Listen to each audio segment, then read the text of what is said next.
There's something happening here. What it is ain't exactly clear. There's a man with a gun over there, telling me I got to beware. I think it's time we stop. Children, what's that sound? Everybody look what's going down.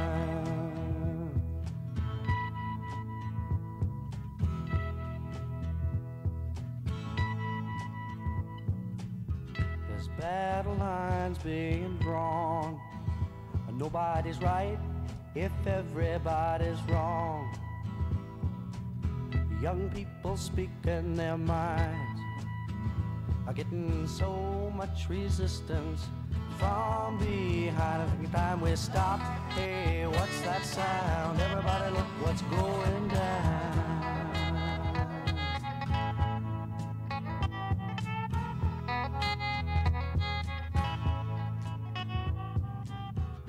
What a field day for the heat. 1,000 people in the street, singing songs and carrying signs, mostly say hooray for our side. It's time we stop. Hey, what's that sound? Everybody look what's going down.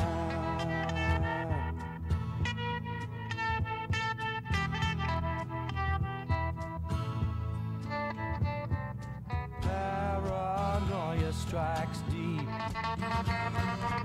into your life, it will creep.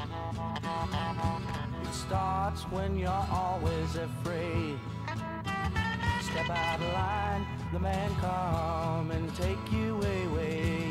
We better stop. Hey, what's that sound? Everybody look what's going. We better stop. Hey, what's that sound? Everybody look what's going. We better stop. Welcome back, everybody. Please find your seats. We'll be beginning shortly.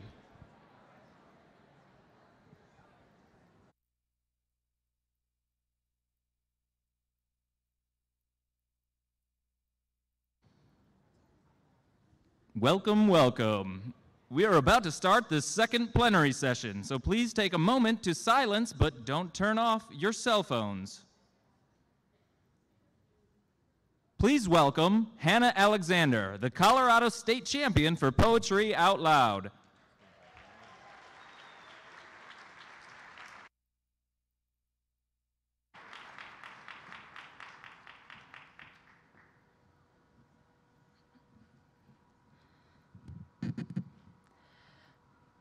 Planetarium by Adrienne Rich.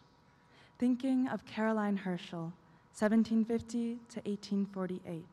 Astronomer, sister of William, and others.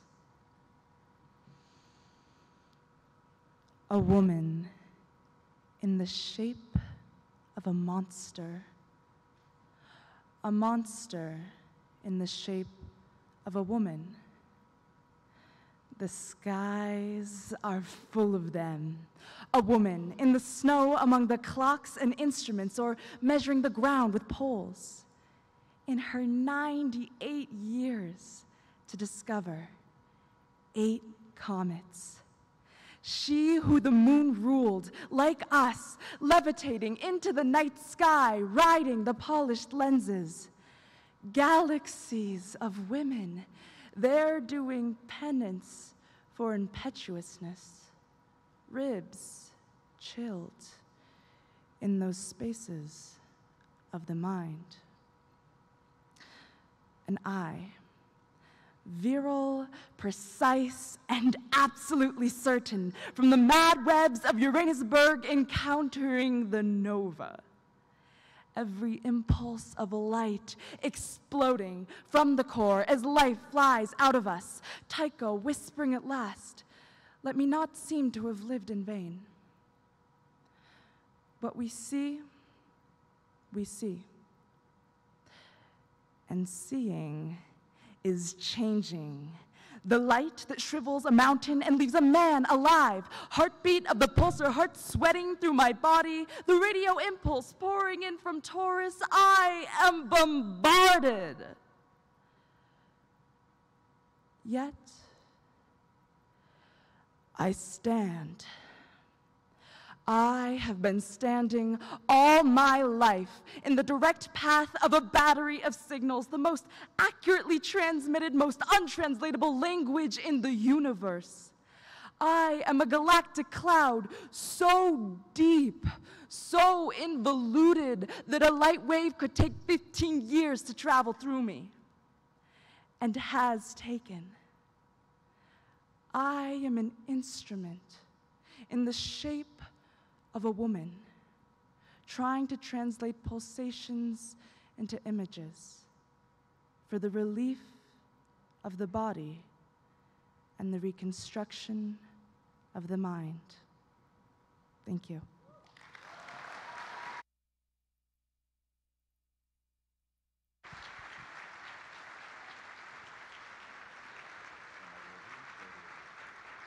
Thank you, Hannah.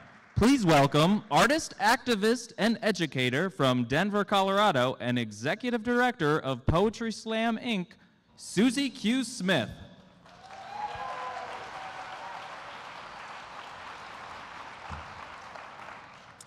Good morning, everyone. So I'm going to try something a little ambitious this morning, being that my allergies are affecting my voice. So I'm just going to ask you guys to ride with me on it. Are you guys good with that? Okay, cool. So here we go. Yo estaba bien por un tiempo, volviendo a sonreír. I cannot tell by its rhythm where this heart was born. It is only music pulsing through palms. We know this when we hold hands, let whispers tickle ears, whatever language they assume. I do not know how to cry in English. No sé cómo llorar en español. Tears are born world citizens. They do not need to speak to find each other, to rush into rivers that cannot be dammed. Luego anoche te vi, tu mano me tocó, y el saludo de tu voz. I will not ask the wind where it is from. It would only answer with its coming and going, does not recognize these fences or lines, does not even see them. I will not ask the monarchs for a passport, will not pinch them from the air and pin them for their passage, will not shoot them as they fly away.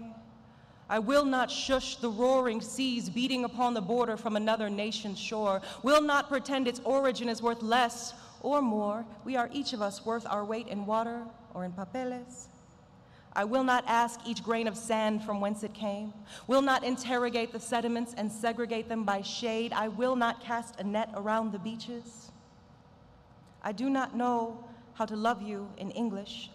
No sé cómo te amo en español, only know that all life begins with love that cannot be walled or conquered. I will not ask love where it comes from, only know that it resides in me, in the descansos dar in the desert.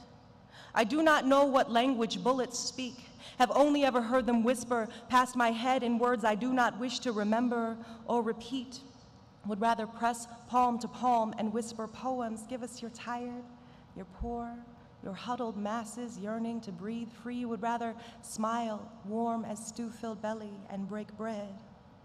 No es fácil de entender que al verte otra vez. I will not ask the flames I cook with for identification when they burn more orange than red, white, or blue, as I do not know how to eat in English. No sé cómo comer en español. I do not know how to breathe in English. No sé cómo respirar en español. I do not know how to bleed in English. No sé cómo sangrar en español, but I think it is the same. Creo que es lo mismo con mis palabras y con mi lengua rota.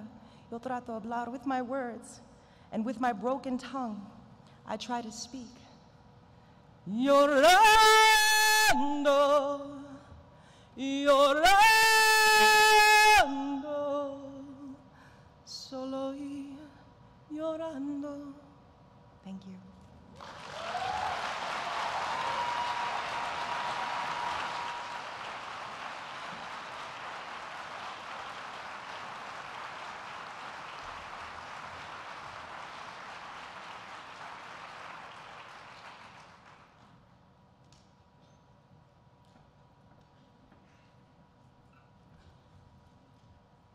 Weren't they wonderful?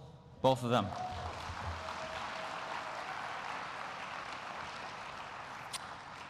I just was struck with Hannah, how she changed in front of you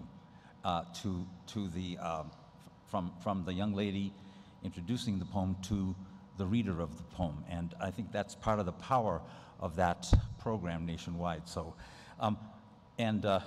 stunning work from Susie Q. Smith. So another round of applause, please.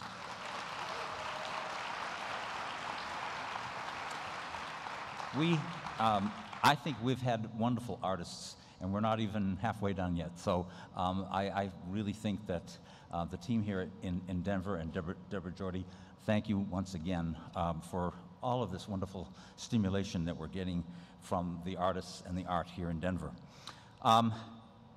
I want to say that before we get into our next plenary conversation, I'm pleased to invite Julie Morocco, the chairman of Americans for the Arts Board of Directors, to join me on stage to do what's my favorite part of the convention, and it's about you. It's to give out our annual leadership awards to people who have done great things over the course of the year. And it's a really hard thing because you've all done great things over the course of the year, but we have some good people that we want to award this year. I'd like to thank all of you who participated in the nominating or in the voting for this year's Leadership Award recipients. The annual Leadership Awards are presented each year in conjunction with the annual convention to recognize the achievements of individuals, organizations, or programs committed to enriching their communities through the arts. I turn it over to Julie. Hello, everyone, and I hope you're having a great convention. It's an honor to join Bob on these, to present these awards here today. Before doing so, I'd like to ask the members of the Board of Directors of Americans for the Arts, as well as the members of the United States Federation, Urban Arts Federation Executive Committee, the States Art Action Network Council, the Arts Education Council, the Public Art Network Council, and the Emerging Leaders Council, and the Private Sector Council, and our state captains, all to stand and be applauded for all your dedication to advancing arts in America. So please recognize everyone.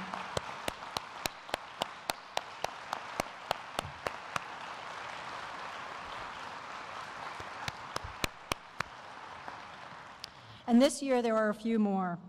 I'd like to add the steering committee members of the new County Arts Network, the Rural Arts Network, and the Mid-Career Leaders Network to please stand as well.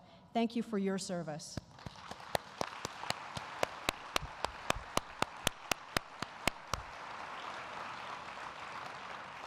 And now on to the awards.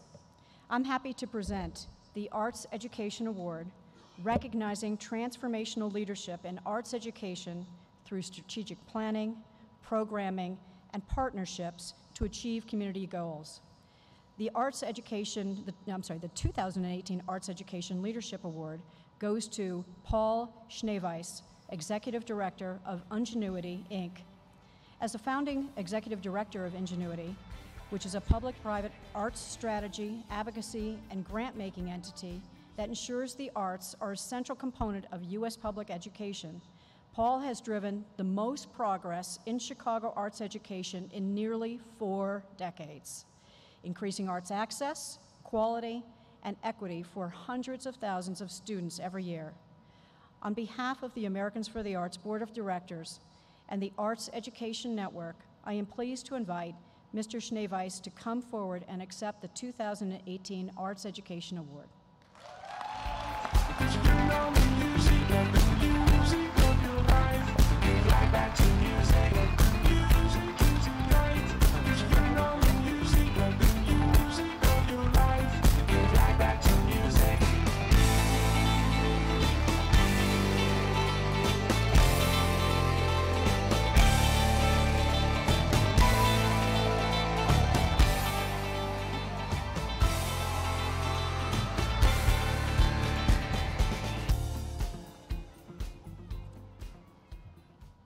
It's my honor now to present the Aline Valkanis State Arts Advocacy Award, recognizing an individual at the state level whose arts advocacy efforts have dramatically affected the political landscape. And I spoke yesterday about how important the work of those state arts advocacy organizations always is, but was in particular this year.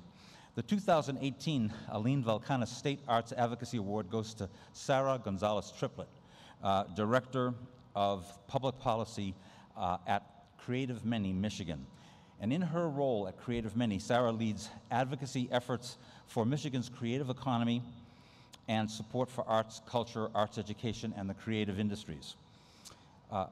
She is leading efforts to launch the Michigan Legislative Creative Caucus, a bipartisan group of lawmakers that will convene to advance the creative economy, something I also mentioned we're very much interested in expanding, and thank her for her work on that, and advancing the creative economy, talent, education, placemaking, tourism, trade, and investment in the state's arts, culture, and creative assets.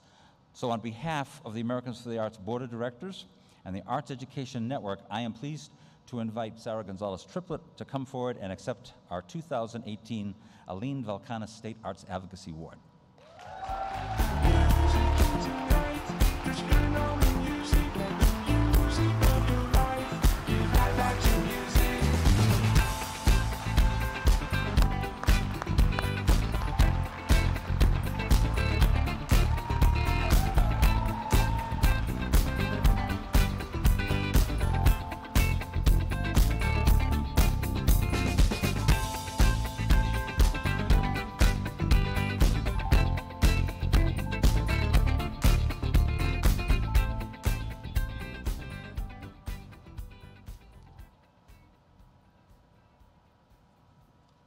Great.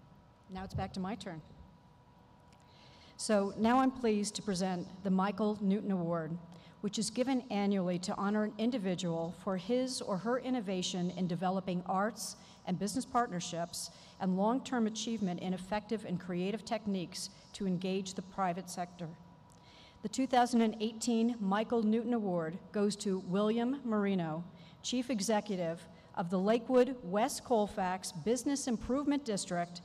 For more than 20 years, Bill has worked arm in arm with the city, county, and state agencies to help stimulate economic activity through community engagement, land use, and catalytic impact of the arts, including a grassroots campaign to champion a new arts district, bringing more than $200 million of investment to the Lakewood West Colfax community and more. It is now my honor, on behalf of the Americans for the Arts Board of Directors and the Private Sector Network, to invite Mr. Marino to come up and accept the 2018 Michael Newton Award.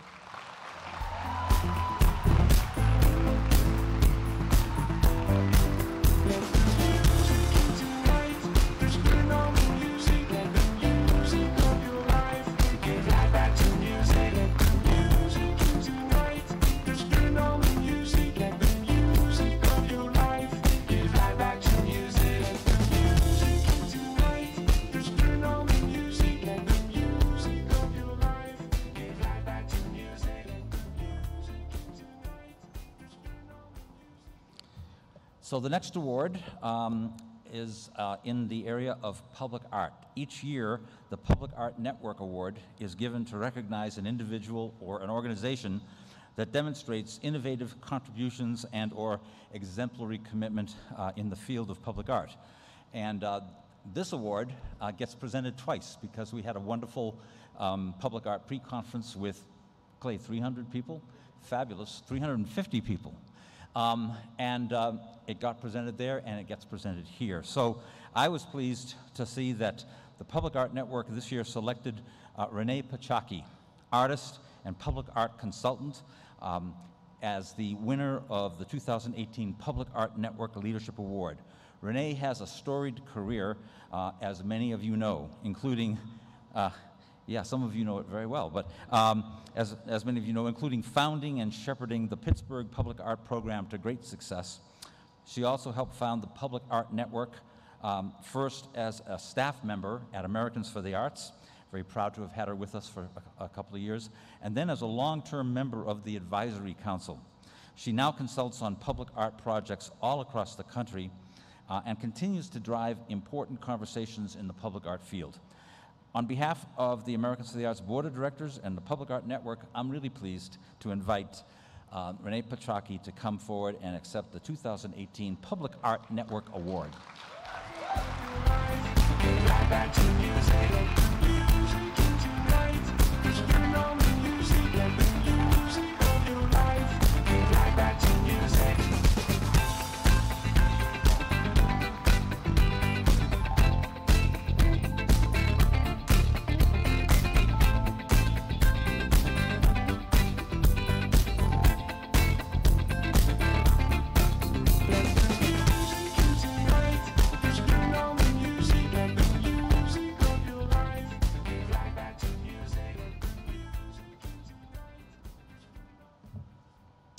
Our next award.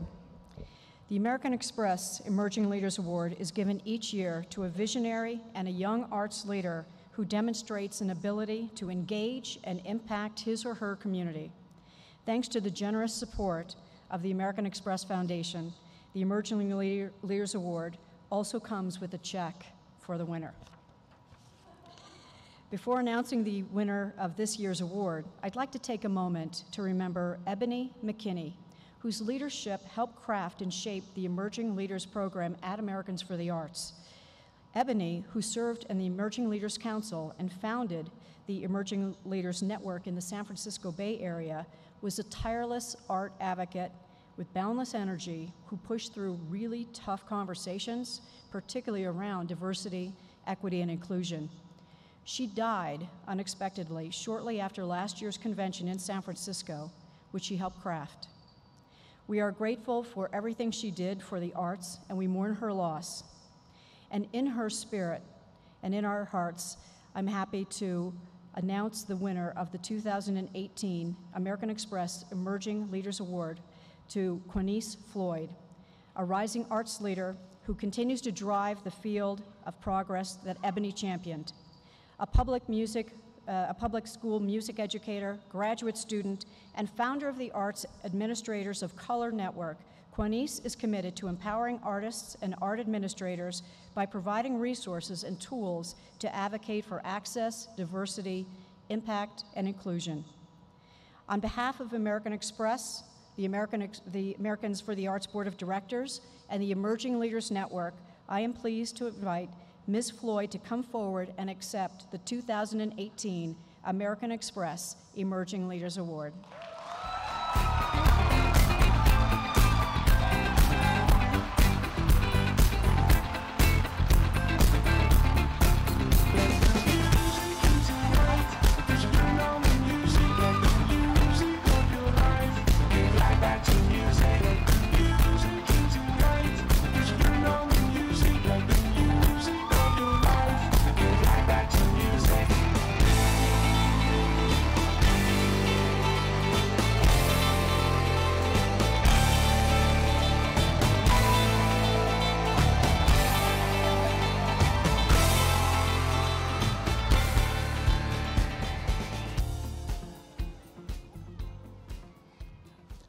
Congratulations, Quanice.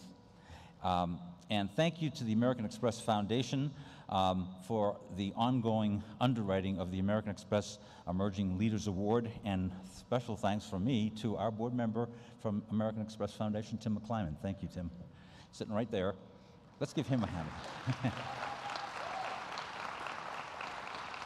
The Selena Roberts Autumn Award is given each year to recognize an individual working in arts management who has made a meaningful contribution to his or her local community and who exemplifies extraordinary leadership and human qualities. I'm honored to present the 2017 Autumn Award to Christina Newman-Scott. Christina Newman-Scott is the first immigrant and first woman of color to serve as the Director of Culture and State Historic Preservation Officer for the state of Connecticut, where she oversees the state's economic and community development grant-making, programs and services related to art, culture, and historic preservation, and deploys strategies to transform environments into vibrant and sustainable communities. She previously worked as the Director of Cultural Affairs for the City of Hartford and Director of Programs at the Boston Center for the Arts.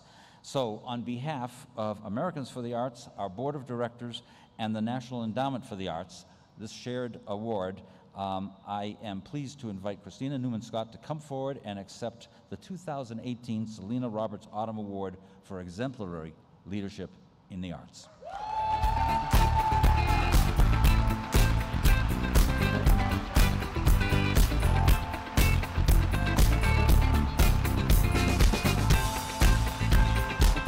And this award also comes with a check.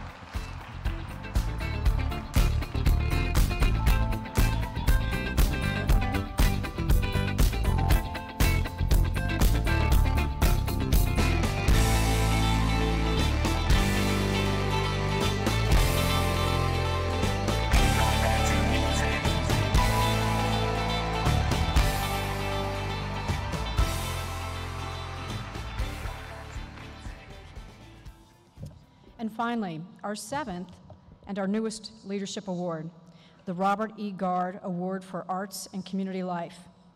Robert Gard was one of the founders of the local arts movement in America and was a champion of the role of the arts in creation and the maintenance of healthy, vibrant, equitable communities.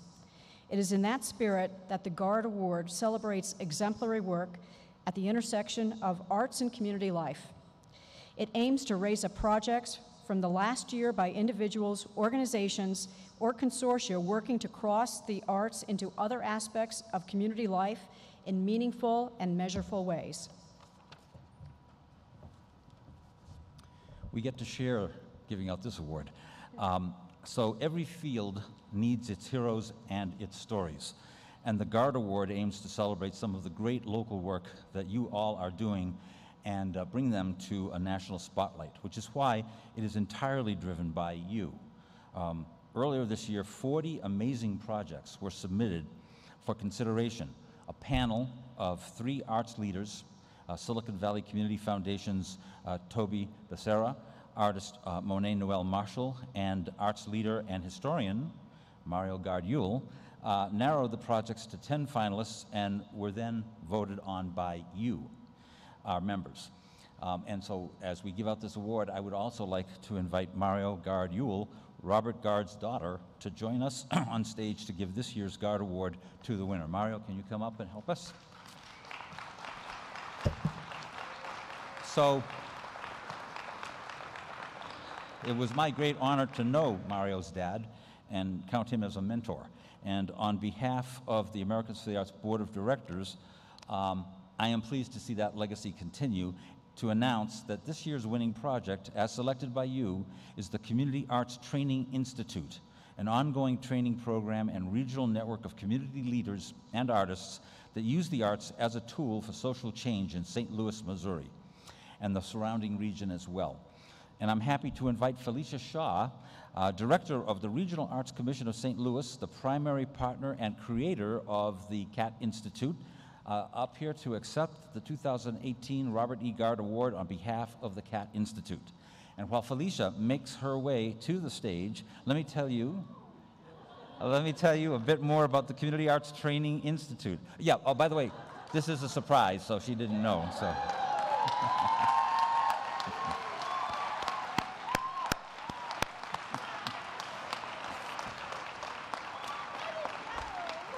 So for 21 years, the Regional Arts Commission of St. Louis has implemented the CAT Institute. 21 years, which to date has trained more than 350 social workers, educators, community activists, policymakers, and artists of all disciplines in a time-tested, cross-sector, 5-month curriculum on using the arts as a tool for social change, just what we've been talking about for the last several days here. The CAT Institute's alumni include many of the artist activists that have led the struggle for racial equity in the St. Louis region and nationally, in its focus on community impact and the collective good possible when hundreds of people share the values of arts and social change and have the tools to deploy their skills for good. The CAT Institute positively impacts the whole community, and it is for this commitment that I am happy to award the CAT Institute for 2018 Robert E. Gard Award for Arts and Community Life. Congratulations.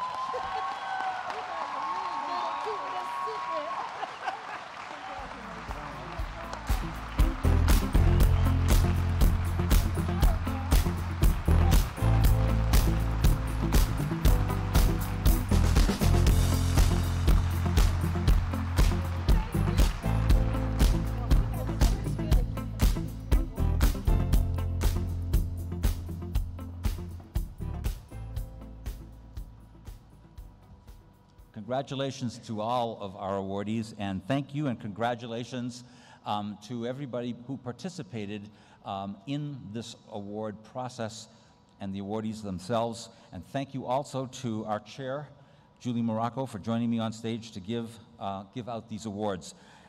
So as I exit, one round of applause for all the awardees, all of your cards.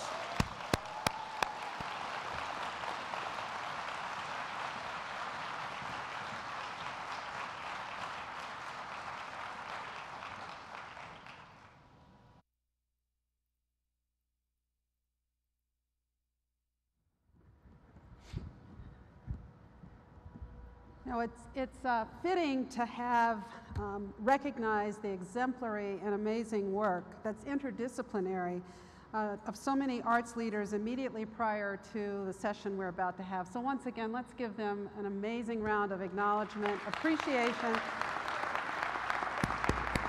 and I'd go so far as to say gratitude for the work you do every day on behalf of communities. You're the tireless warriors of the kinds of things that make cities and communities vibrant. I want to just, as we lead into this session, and then I'm going to invite our speakers up for this panel, hit you with a couple of quotes. The first one is, "I am certain that after the dust of centuries has passed over our cities, we too will be remembered not for victories or defeats in battle or in politics, but for our contribution to the human spirit."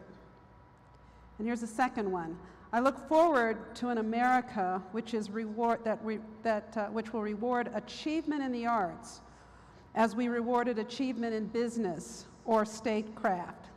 I look forward to an America which will stealthily rise the standards of artistic accomplishment and which will steadily enlarge cultural opportunities for all our citizens.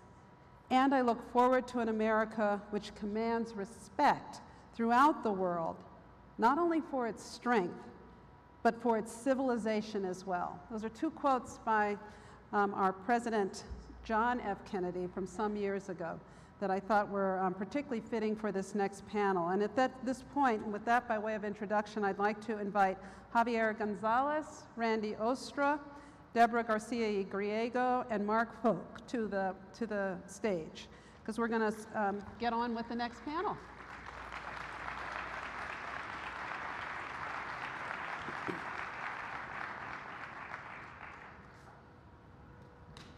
Hello, hello. Whoop. Thank you. Thanks.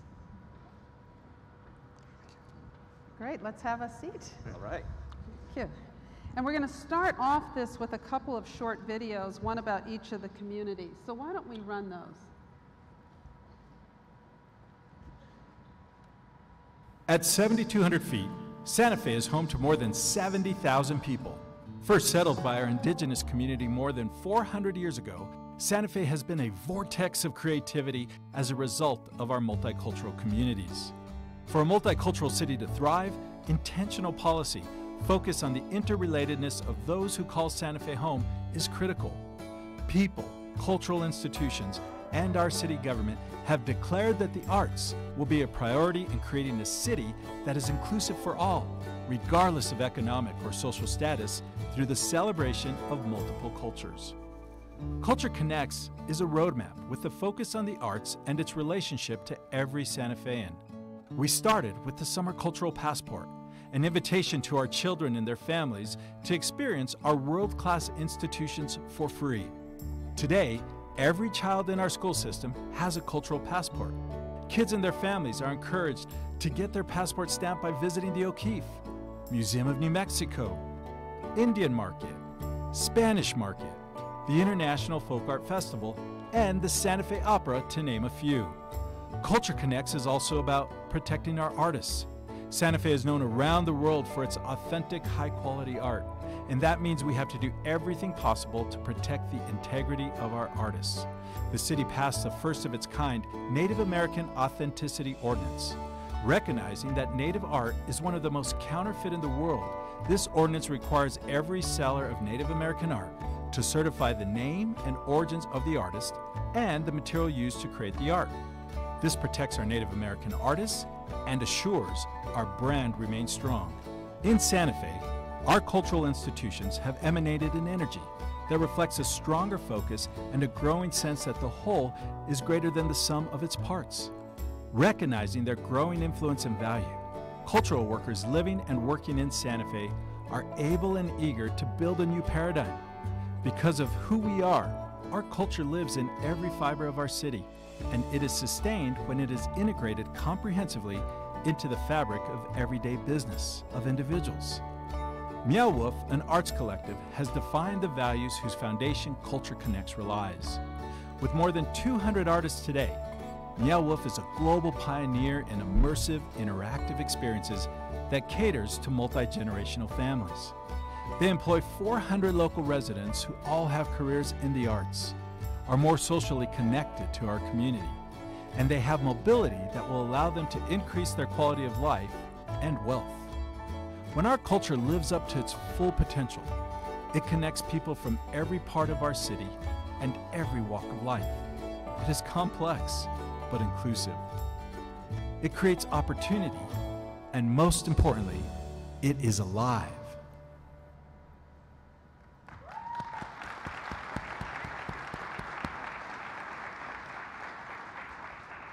Let's go ahead and watch the second one, and then we'll get into the conversation.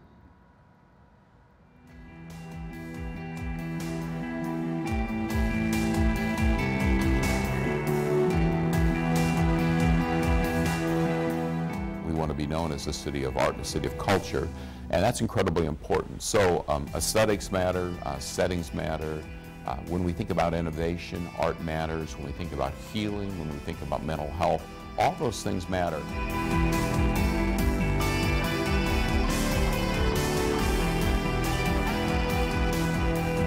By making this type of investment, what you're doing is creating the future landmarks of our cities, and you're really inviting people to come and use the park and meditate and reflect and have a new experience and take something back with them that's more than what they came with. Art, enthusiasm per capita, I think Toledo is very, very high up. There are great institutions here, the museum, the symphony, the Arts Commission. TOL, or Tower of Light, and being in the middle of the downtown Toledo and facing the river, it makes clear it's a chromatic piece, but the piece is for the whole city. It'll really feed into this developing movement that's happening along the waterfront called the Nautical Mile. What is so cool about being here is there's opportunity and there's support, and that's a really cool place to be as a young person. We wanted people to be able to touch this 100-year-old material and bring that past into the future and bring that relationship to the present. This will be one of the most iconic images on our waterfront in our city that will echo and resonate the brand of Toledo for a very long time to come. Our art budget was fairly small in this whole project, and yet we think it's probably one of the most important parts because it really is going to create this amenity outside and inside that really kind of speaks to not only innovation, but it speaks to the past and hopefully speaks to what we're going to become in the future. Public-private partnerships are incredibly important to public art and the role of cultural legacy. I also believe that experiencing abstract art allows us to grow in our capacity for abstract thinking, which encourages creativity and innovation. Art drives community. So when you start putting art within a large scale, it's going to influence people to want to go visit and go see things and be like, oh, I want to be a part of this. And I think that's really the power of the arts. Whether it's people, technology, civic space, the arts function as the way that people come together. Art's critically important. It's critically important to our organization. It's critically important to people. For it not to be part of this project would mean we didn't do the project right. Well, those are just two beautiful examples of what you all are doing. Just wonderful. You know, the notion of cities and this notion of placemaking is what both of these projects and the work you all are doing exemplifies. And so why don't we start actually with Randy and Mark in Toledo. You know, as we think about that notion of the Midwestern industrial city, what some would call a Rust Belt city, we know that the area has had some hard times, and yet some of the work that you all are doing to reinvest is bucking that trend. Can you talk a little bit about yourselves and the work, and what is the inspiration behind what you've created around placemaking in Toledo? Yeah, so we don't like Rust Belt City. I know. As I said, that's right. But we're trying to change that. You know, for us, I work for a health system, and as we were growing, we had people in a lot of different places. And, you know, a lot of disruption in healthcare. And I think what's happening, as you would know, is that people are looking, in some cases, for the first time outside of their walls. And so this whole notion of health and well-being, and, you know, not only what we do clinically, but also what we do from a social determinant standpoint and an anchor institution standpoint, those investments we make. And a lot of it is just the role that we play in communities. So again, when you look at the social determinants of health, 80% of your health has nothing to do with healthcare, yet we spend $3 trillion on it, and it continues to go up. And yet your overall health and well-being is really by other issues in life, and that has not been involved at all in traditional healthcare. So the anchor institution work, and then also when we start looking at economic development and the role that art plays in a Rust Belt community. So whether it's art and healing, whether it's art and well-being, whether it's employee engagement, or it's actually, in our case, it allows our community to think different of themselves. So when we celebrate the art, it allows us to think of ourselves differently, create momentum.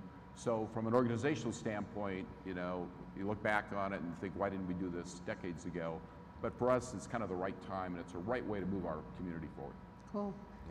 And I would just add, from the community development standpoint, being a legacy city with abundance of space, low cost of living, we're really able to use the arts to make a transition, knowing that we're known for the Jeep and for glass in our community, but there are actually, through the AFTA data, more people working in the creative industries in Northwest Ohio, Toledo specifically, than both of those sectors. So we use that case making to attract more people, really elevate the artists in our community. And being a mid-sized city, we don't have to develop as much policy to do our work. We can just get in there and do the work with artists in the community. And that's really, I think, with the private sector investment, I mean, their bold move to come back down to the waterfront and the steam plant and relocate all their employees downtown is transformative. And we're just excited to play the role of the arts to help teach people how to use the city again and build that social cohesion that's so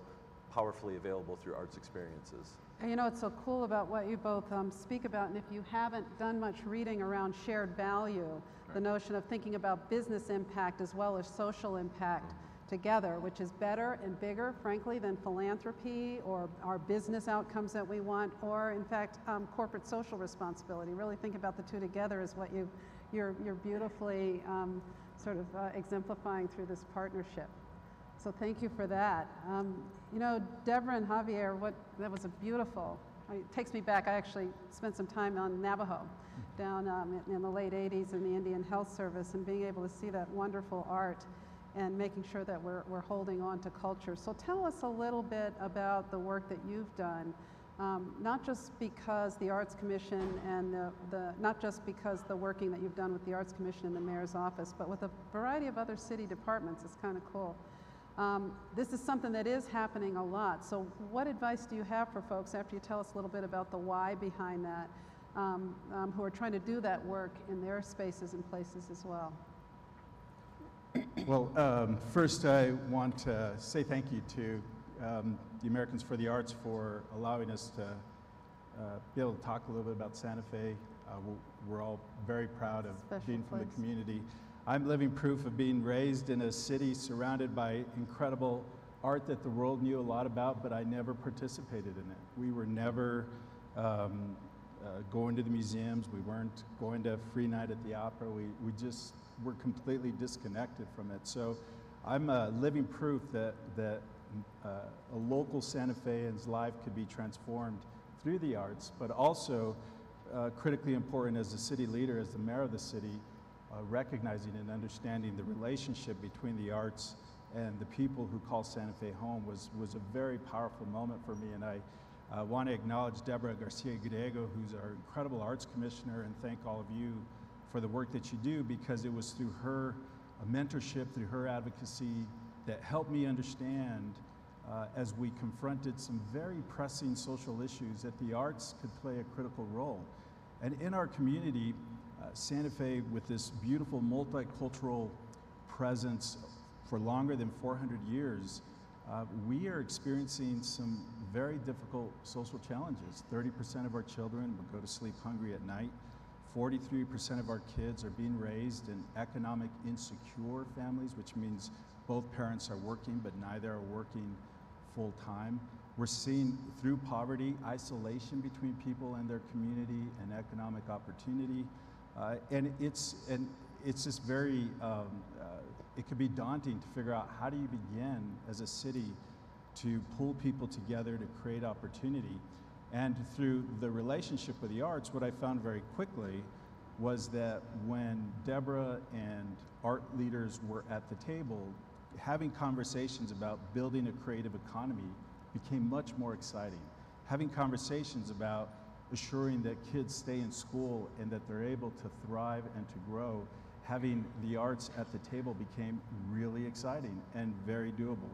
And so we launched this Culture Connects activity, and Deborah could go into more detail, but it was first with a recognition that sometimes as policymakers, we feel like we actually have all the answers, and we write the policy, and then there's a massive disconnect between the policy and the people who you want to help.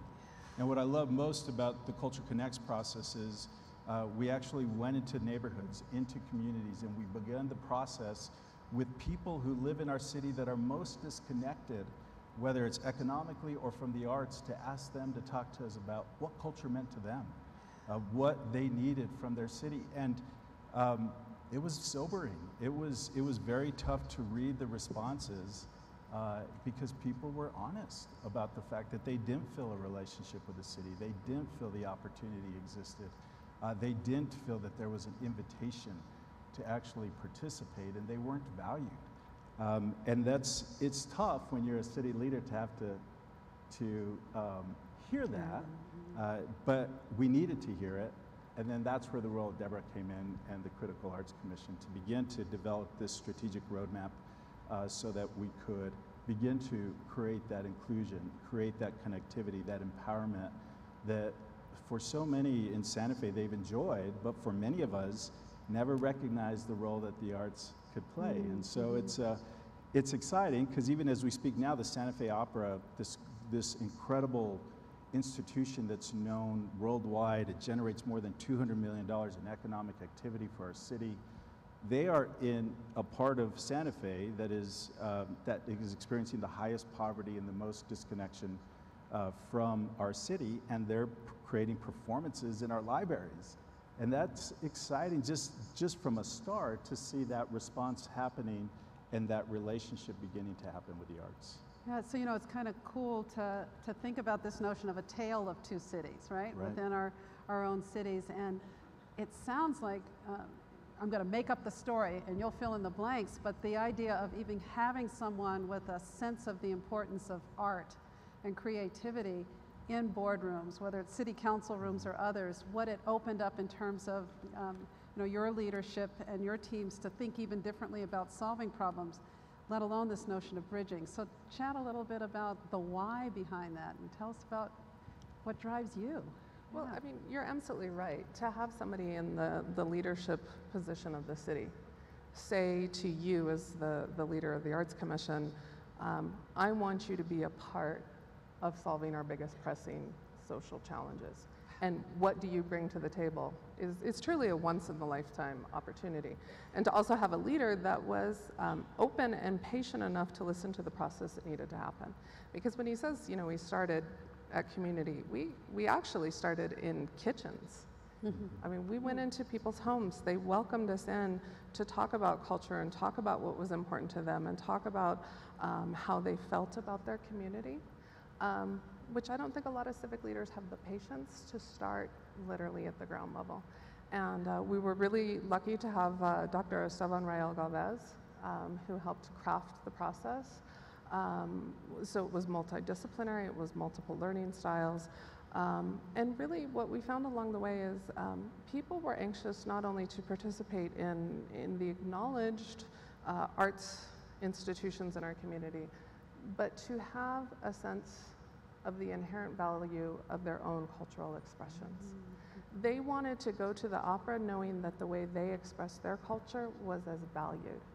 And that was a huge message, I think, to the city on a policy and practice level. That how do we, through funding, through partnership, and through collaboration, continue that process of acknowledgement and honoring of all people's inherent cultural value. And that's been an interesting journey that we are just starting. And the beautiful part is, as Javier indicated, our cultural leaders are rising up to the challenge. And we're really at a beautiful place where we're creating authentic partnerships with people where they're at and where they want to be. And coming to the table saying, you know, we have the Santa Fe Opera working on this event, and we have our contemporary art space working on the event, and we now have a church group that wants to come in and be part of that process. And we now have our local community college that wants to come in and be part of that process. And how do we sit and really have a conversation about what that looks like, with the ultimate aim of always centering culture in our civic practice? You know, it's cool, it's that as I hear both of these stories, I think about a couple things. One is that communities want to see and be seen by leaders, you know, whether we're business leaders or in the public sector. And I heard accessibility, this notion of patience and persistence, and I love that it starts so local. One of the things that struck me looking at the video from your work is I love seeing that, I guess it's some big factory pipe come down that got sort of sliced up and became this awesome piece of art. How are you thinking about placemaking through the use of this sort of notion of renewables or reusables or sustainability? And how is creativity, I mean, an artist eye who says, I want that, I can use that. Yeah. Talk a little about that. I think in that specific instance, it is placemaking to be able to capture a piece of our local history, you know, manufacturing, and transferring that into a public space that's accessible to all. And you know, that building that it's in had sat vacant for over 25 years before Randy's leadership led ProMedica back down to the waterfront. And you know, the secondary benefits of that project, that was a major public art commission, the first major public art commission out in the public space for those two young designers that built that project, which, you know, it sends a huge signal out to the community that Toledo's a place where you can have those chances. And I think, so we have a downtown and uptown where you can do that kind of place making, but we also have a next tree ring of central city neighborhoods that have been traditionally low income, where we're also thinking about the type of place keeping and what are the cultural needs for the people that live there, how do they connect to the arts resources, and really making sure that we're guests in those neighborhoods so they could identify what their needs are and then connect them to the resources in the city as things grow. And I think the work that ProMedica is doing in Uptown with the eBide Promise and some of the great things that are coming for our community will serve as national models as well. You know, it'd be cool to hear from all of you as you say that, and I love the guests comment. And I'm going to bring up another G word that happens often that I'm sure folks in the room struggle through as well, is how it, in particular as a business coming into back into a city center, we're experiencing it here in Denver as well, The G word I'd love to hear you all talk about is gentrification. So how do you balance that? And how can arts help us think about the inclusive, actually sort of bridge this inclusiveness thing that we can hold both these thoughts in our heads simultaneously? And I know it's a big, it's got to be, I'd love to hear from Mayor and our So in our case, you know, our first direction was we took an old Daniel Burnham building and redid it, and that was kind of the start. But we also, with other leaders, put together a group that kind of looked at the future of the city. And we said, if all we did nice buildings downtown, shame on us. So, you know, the next piece is really doing neighborhood work. And so that's the, you know, nice to build buildings, nice to have public art, but if we don't do the neighborhood work, we failed. So again, you know, you Google tailored to cities of a lot of cities, and you see in some cities that are doing well in their downtowns, their neighborhoods continue to struggle, as you talked about. So the same thing for us. So what we've done, we are part of the Baldridge Communities of Excellence process, which are neighborhood specific.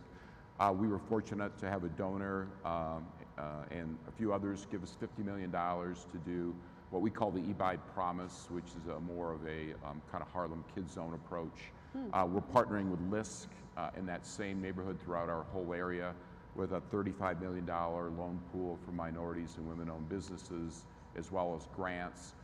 We have banks. So for healthcare, what we've done is we're able to, you know, work with CDFIs and CRA money, which in most healthcare worlds, those are foreign concepts. So it's really kind of taking it in the neighborhood, and that's really where the work is.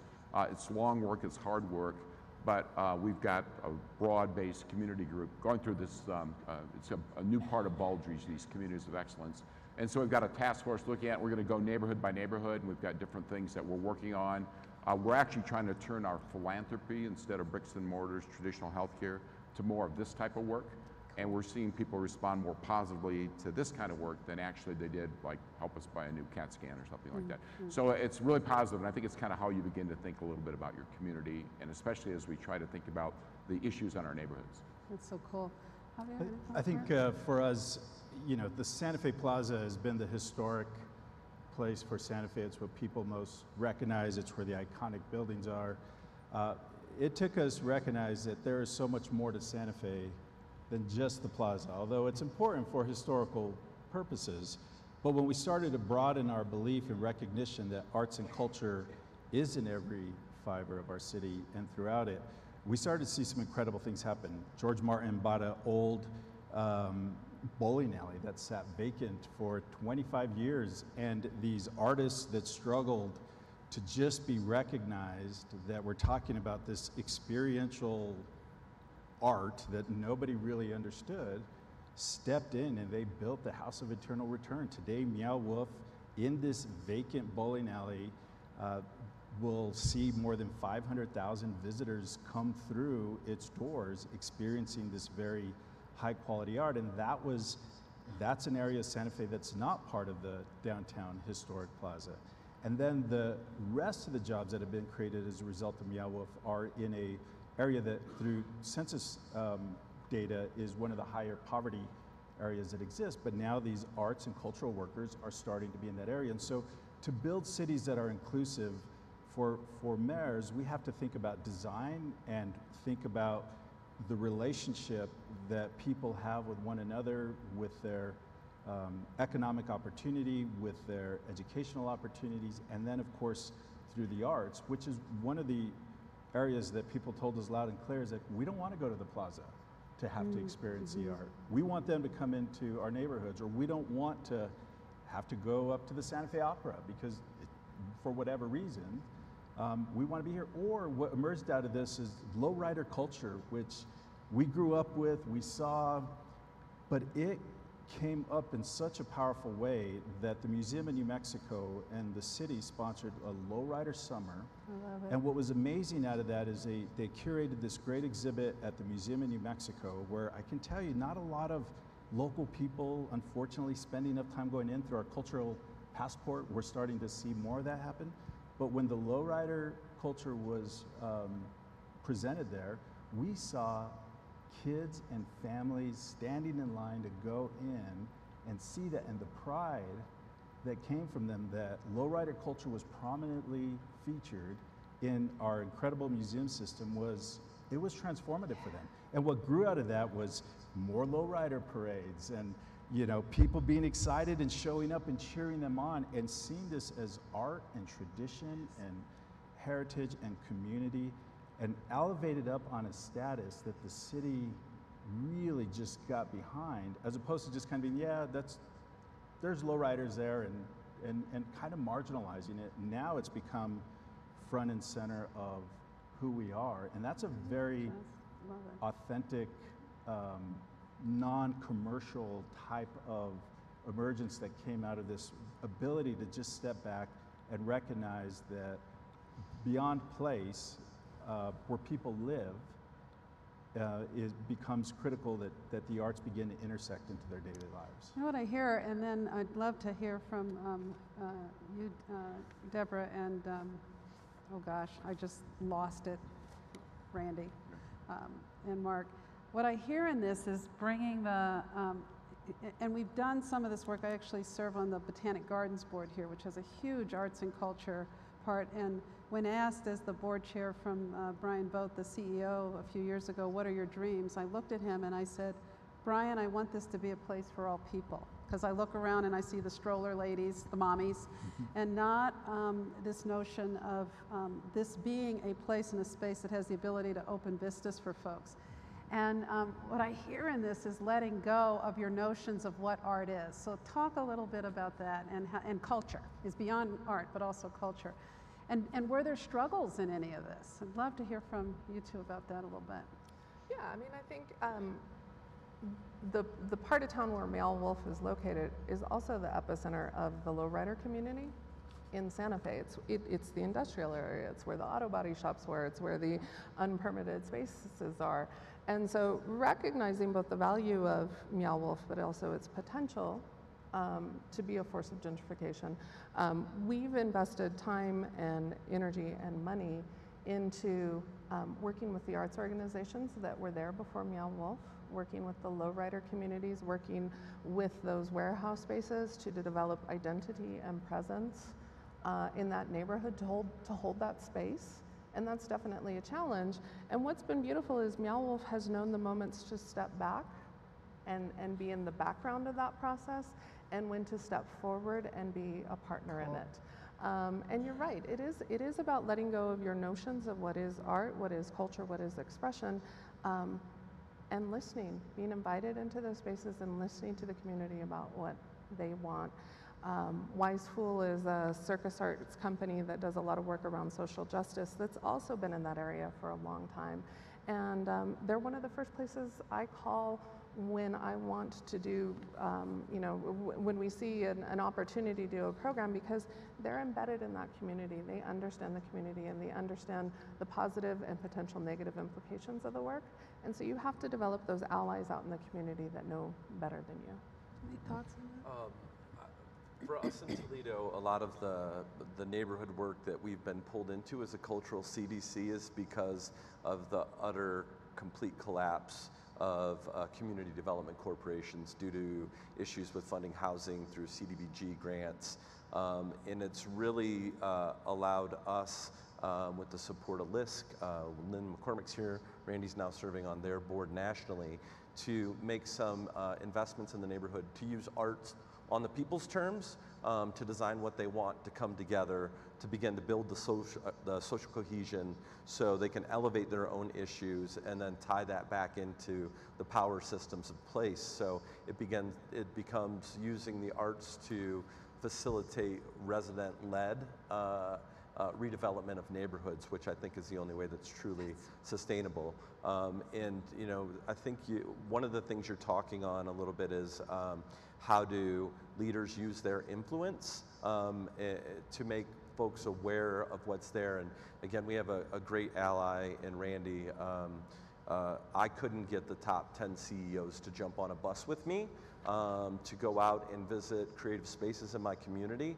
But when Randy reaches out, I remember last summer, he said, let's do a little bus tour. I said, great. I went on vacation and I opened up my email and there were 85 people that said yes to join us. Wow. So we had 3 buses now going through the community in this shift of perception of what actually happens in place and the access that our leaders can give us as cultural workers to people who can, when their perceptions shift, their influence can shift as well.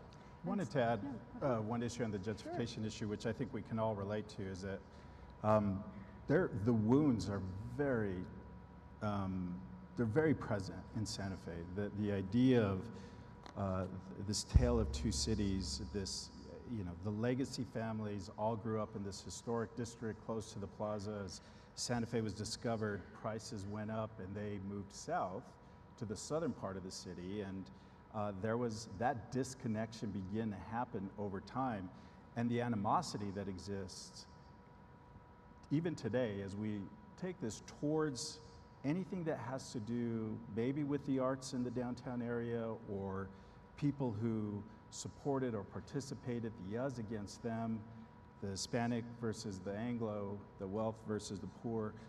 All those are very present, and they're real. And so when we speak a lot about Meow Wolf being in an old abandoned bowling alley that many of us grew up in, that is this place of energy and excitement, that's important. When we speak of the manufacturing jobs that they're creating, they'll be coming into Denver very soon, very exciting.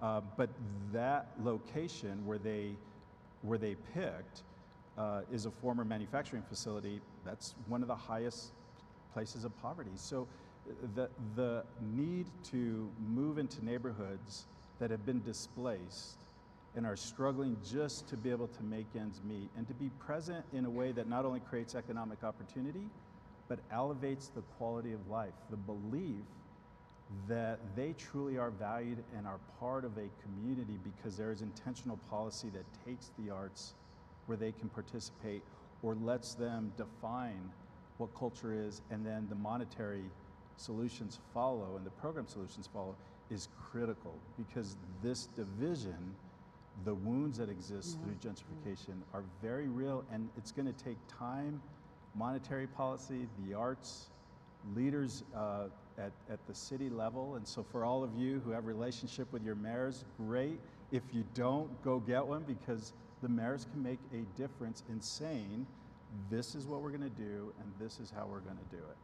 And so as you all are thinking about this, I think, it's interesting, the notion of this idea of trying to figure out how to actually create community with the folks that are there as we bring in this newness and the cultural vibrancy.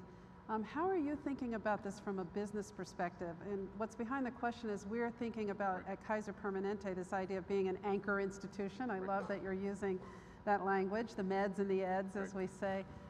The idea of local hiring, how we procure services, how we think about building from community. How is ProMedica thinking about it? A couple different ways. I think it's kind of what we already talked about. It's this notion of social determinants, thinking outside of our walls, anchor institution work. The other thing, just from a pure organizational standpoint and people standpoint, we talk about innovation, we talk about creativity, we talk about social networks, we talk about connecting people. What better way to do that than expose people to the arts? I mean, there are very few ways. We have a summer concert series, and we've gone from soul to gospel to country, and very diverse groups and very diverse interactions coupled with art. And you think about it from an organizational standpoint. We talk about innovation, but yet you know it better than anybody. We have the same agendas, we plan the same, we budget the same, and yet we tell our people to be innovative. And how do you do that? Where do you do it? Exposure to the arts, engagement in the arts, from all cuts, whether it's for us, it's patients, or it's employees, or it's the community. It's really all about creating community. It's placemaking. It's about connecting dots. And if you think about it, where can you do that? And the arts are just, as people connect in the arts, and we invest in the arts, it's a great way. We talked about this bus tour, and as everybody got off the bus the evening we spent, they said, I had no idea that this exists, and I never thought about this as a way to drive change and innovation in my organization. So I think there's an opportunity there. I think it's all telling the story. I think the frustration is what you're doing. It's connecting it to other people. And I think that's really what this is all about. We're coming down sort of towards the end, and I'd love to, this has been very rich. And thinking back to I don't know if if you all were in the room when I talked about that art, one of the pieces that was in the show we had around this notion of vulnerability and a willingness to allow yourself to be seen. How has this work changed you as leaders? How have you been influenced, and how do you think about other aspects of your work because of these sorts of engagements and community connections?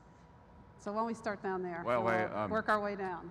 I always, it's all about urgency, you know, and it's, you know, the work that has to be done, the connections. What's interesting for us is we have not partnered broadly outside of our walls before, and the opportunity to take an organization that's mission-based, anchored in place, ability to invest money because we're not public, you know, we're a private organization, we're community-owned, we're not shareholder-owned. Our ability to partner with people to invest money in the long term. So, you know, it's just that work. We have great opportunities. It is about creating social networks and leveraging, whether it's getting banks, you know, art, CDFIs, healthcare, education at the table. If we can do that in communities, and then again, I think the voice of the neighborhoods and working alongside a neighborhood, trying to help, you know, and have those discussions.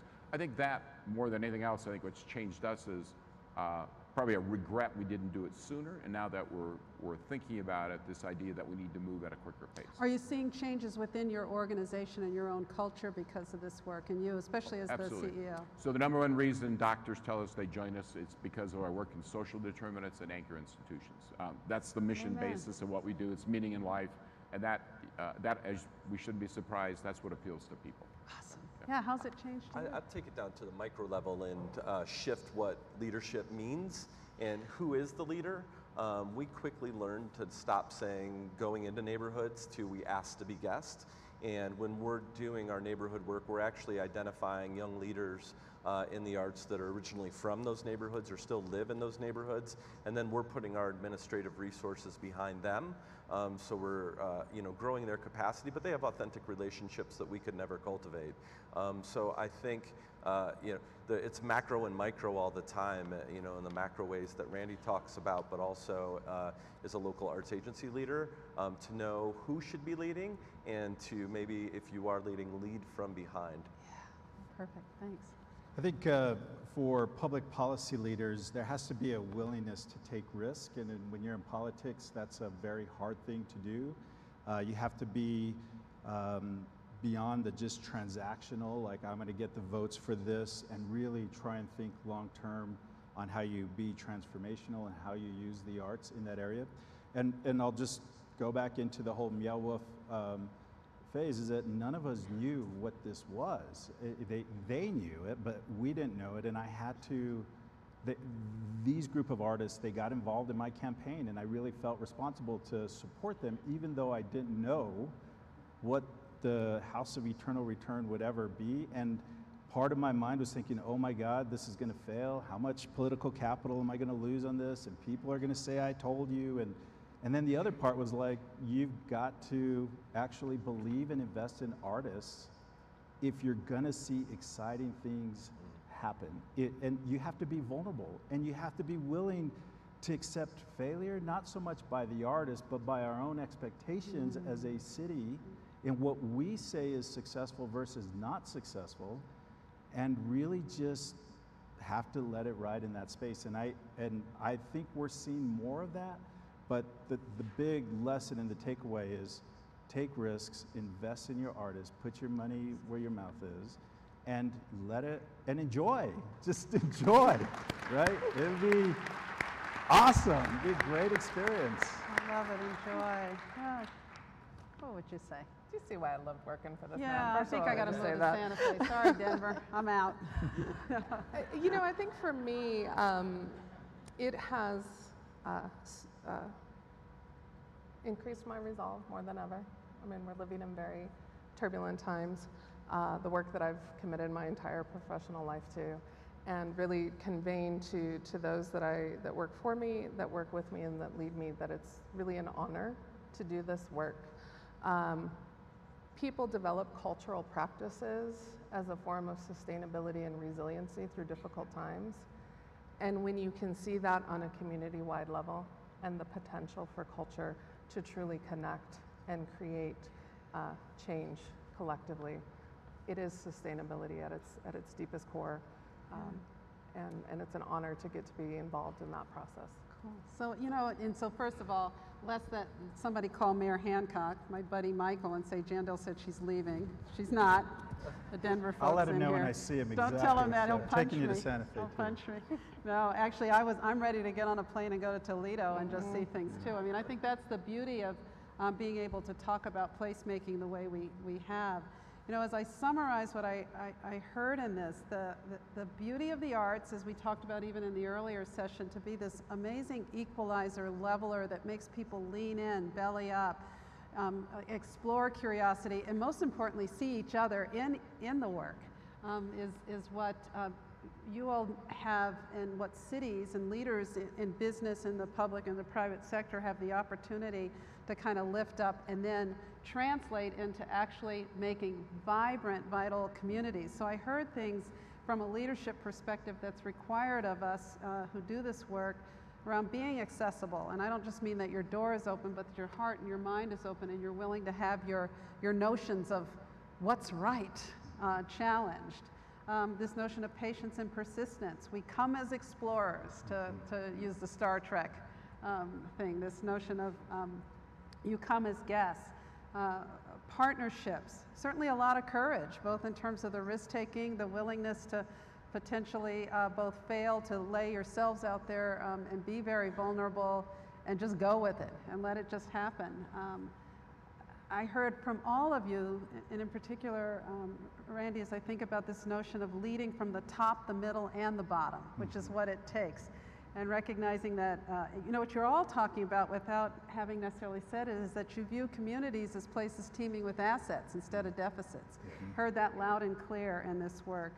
This notion of seeing and being seen. That is, communities, all of us want to see each other and be seen by each other. Leaders as guests in the lives of communities, the risk-taking. I love the transformation that you talked about in terms of tapping back into your mission, as doing this work makes you magnets, makes you attractants. I am not leaving Denver, but I don't know you all, this is pretty cool. And then, you know, the idea of doing some risk-taking in some of the investments, not always going with the sure thing, because the sure thing wasn't a sure thing yesterday, in a sense. It only happens through the willingness to build the evidence. The idea of arts being this leveler, this way. And then finally, which I think was the coolest of the words out of all of them, and there were a lot of cool words, is enjoy it. We actually get to, you know, as James Taylor says, since we're on the way down, we might as well enjoy the ride. And that's what I see you all doing so beautifully. So look at that, 46 seconds left. And because we got the clock up here, or actually 8, maybe. Which way are we going? We're going the back. The other way. I don't know how to do those things. I want you all to please join me in thanking and really thanking you for what you're doing as leaders in your communities. Thank you. And with that, we're going to exit stage left. Thanks, guys. This is great.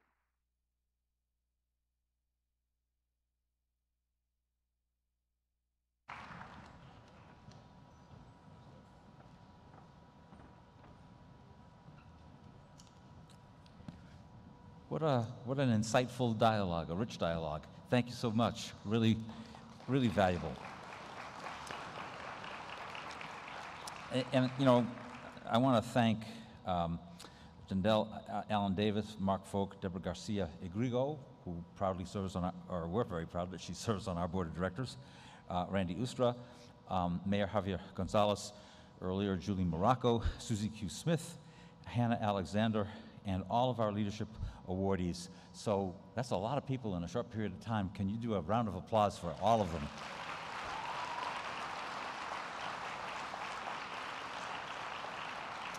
You know, that's a lot of inspiration too, across the board inspiration. But I was also just thinking, you know, we've had some visionary elected officials talk to us here, from Mayor Hancock to former Mayor Morial to former Mayor Gonzalez. And I was thinking, you know, any combination of those names has a really nice electoral ring to it. Gonzalez, Montreal, something like that. So, you know, we'll revisit that at some point. I've been asked to cover a few last housekeeping items and then to send you off to the Art Ventures. Those Art Venture sessions that will be happening the rest of today. Right now, though, as part of this housekeeping, a buffet lunch is for you outside those doors, and you can bring them back into the tables if you want or any place else. You have about 45 minutes to eat and network, and then the next set of breakout sessions begins at 1:15, and they're good ones. But also, those of you departing on the Art Ventures tours should meet in the hotel lobby, and that's a correction from the program. So the hotel lobby at 1:30 p.m. If you are interested in attending an art venture but haven't yet registered, as Clay mentioned before, you can visit the main registration desk to see what's available. And if you aren't taking an art venture, never fear, we've got great breakouts all afternoon. Programming begins with the breakouts, as I said, at 1:15. And finally, you know you've been wanting to see this beautiful city from high above it. Well, tonight at 8 p.m., come to the Denver Terrace, not that high, but 5th floor, and of this hotel, and it is for the Meet the Members reception. And it's a great opportunity to meet and to mingle as members, but we also are happy to meet non-members, so you don't have to be a member to come. Thank you again. Let's have lunch.